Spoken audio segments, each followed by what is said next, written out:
Hey guys, Late Boy Scout here, and I have been tagged by my friend TacticalHadoken in his video, 5 Things Every Prepper Should Have. That means I need to make a video about what I think every prepper should have. What 5 things I think. So, you know, I've seen a lot of other videos on this exact subject, and they've all been awesome. And some great lists about sort of end-of-the-world scenarios or, you know, WROL scenarios. Disaster scenarios in which real survival is the issue. What I'm going to talk about instead is something that may seem like the end of the world that really isn't. I'm talking about getting laid off. Quick edit here, guys. The reason I'm talking about preparing for job loss rather than typical prepping things is the probability factor is much higher than the WROL scenario, or then the earthquake scenario, or the flood or hurricane scenario. While those things do happen, and yes, we do need to be prepared for them, something that's more likely to happen to a larger number of people is sudden job loss.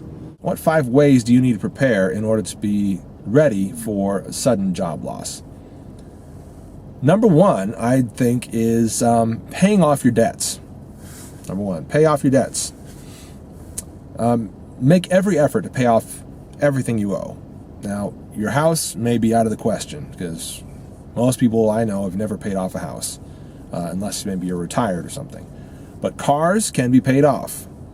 Other credit card debts can be paid off. Work to do whatever you need to do, sacrifice some things, and get those things paid off, because until you pay those things off, you don't own them. They own you. Pay those things off. Pay off your debts completely, as far as you possibly can. Pay them off. Number 2. Oh, also, before I move on to number 2, related to paying off your debts, live modestly, because if you don't, those debts can easily come back. If you're living outside of your means, you are buying more things than you can afford and spending more money than you have, you're going to go right back into debt. So, get out of debt and then live modestly to stay out of debt.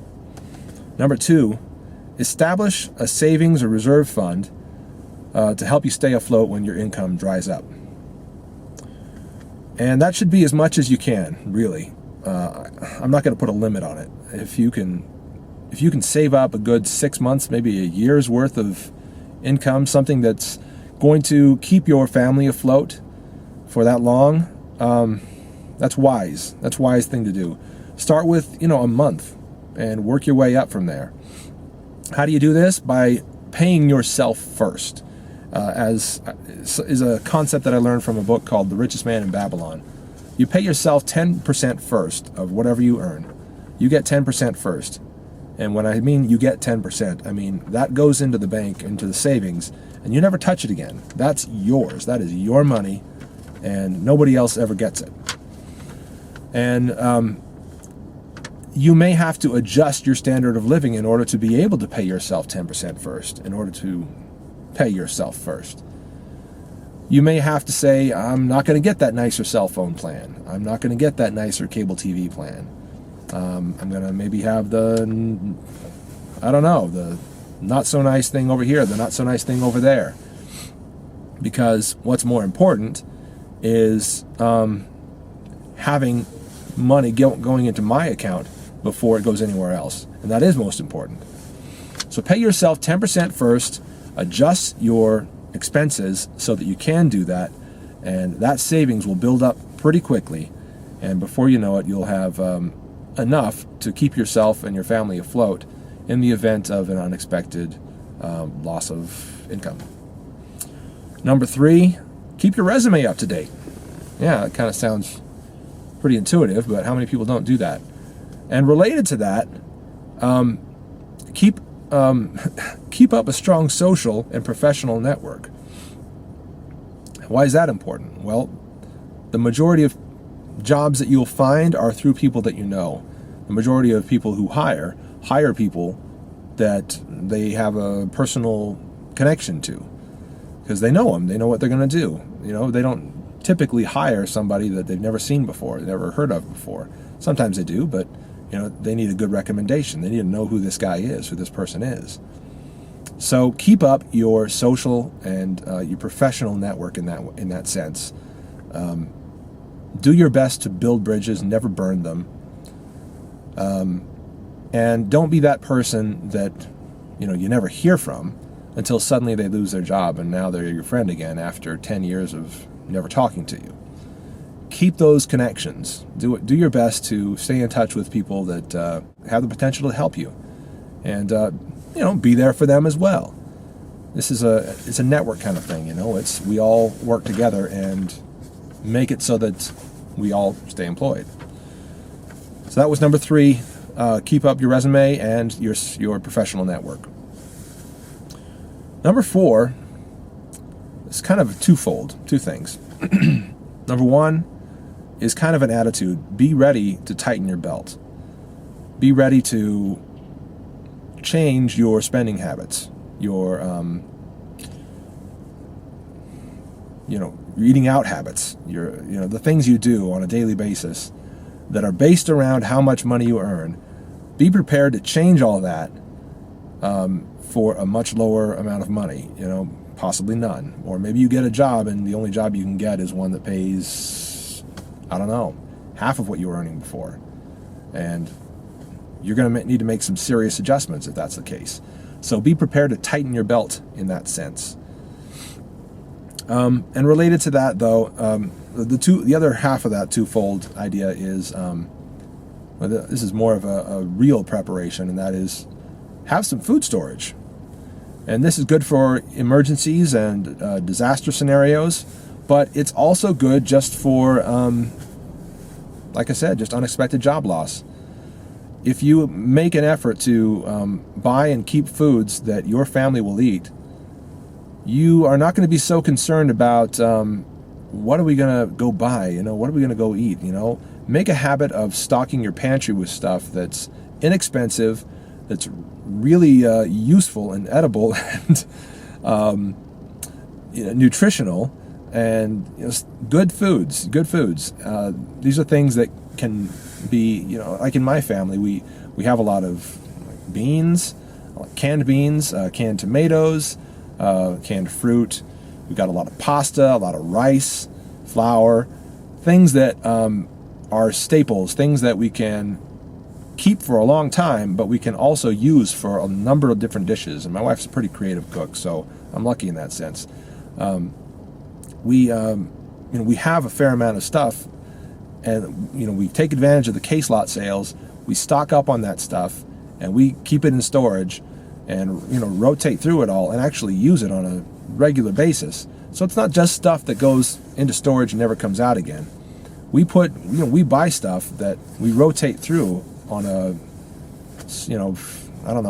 basis of maybe every 3 or 4 months. We rotate through some of this stuff, and we use it. So get into the habit of stocking things that can be stored and that you will use, because that food may be the only food you get access to if you can't afford to go out and buy some new food, can't go out to eat, can't keep the freezer stocked, whatever. Have that stuff. Have some of that food storage. Last but not least, cultivate a party-on attitude. That's something that I've learned from Cody Lundeen. He uses that term in his books when he says that, when you're faced with dire circumstances and everything's going wrong and you think you're going to die and it seems like the end of the world, what should your attitude be? Not panic, not poor me. It should be, party on! I can handle this! Let's bring it! I'm ready for this! I'm ready to take this on! I can knock this one out of the park! Yeah! Come on, party on! That should be your attitude. And not just in survival scenarios, but you get laid off, you lose your job, you're feeling down on yourself, you're feeling depressed. Party on! I can take this on! It's alright, man. I can handle this. Party on. Have a party on attitude. And along with that, along with keeping a good attitude about it and being upbeat, make the most of that time. Maybe you're going to be laid off. Maybe you're going to be jobless for, 6 months, a year, who knows? In this in this current economic environment, who knows what you're going to be facing, what I might be facing. So keep a good attitude, but also take advantage of that time. If you've got family and loved ones, spend some of that time with them. You know, I've got 3 kids now, and wife, and I need to spend time with them. You know, if I'm, you know, I also need to spend time searching for a job, of course, but in the meantime, while I'm waiting for phone calls and so forth, I need to get out with them. Do some things that don't cost a lot of money. And there's a lot of things you can do. Just go to the park. You know, go to a local park and have some fun. You know, make some sandwiches or just go and play for a while. Get outside, do some fun things. Get out some board games, some things that don't cost anything.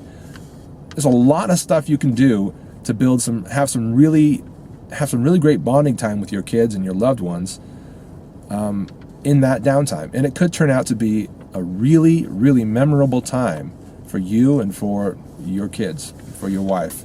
That time, those 6 months when Daddy didn't have a job, when he just stayed home and played with us all the time. Can you imagine that? That could be a really fond memory for them. So think about that. So that's my list. Thanks to TacticalHadoken for tagging me in the 5 things every prepper should have. I think prepping is not just about being prepared for natural disasters and end-of-the-world scenarios, but also for things that might feel like the end of the world. Be prepared for those things too. So once again, my list is: number 1, pay off your debts. Number 2, establish savings. Number 3, keep your resume and network up to date. Number 4, be ready to tighten your belt. Also food storage. Number 5, party on attitude. I almost forgot to mention, I need to tag 5 other channels.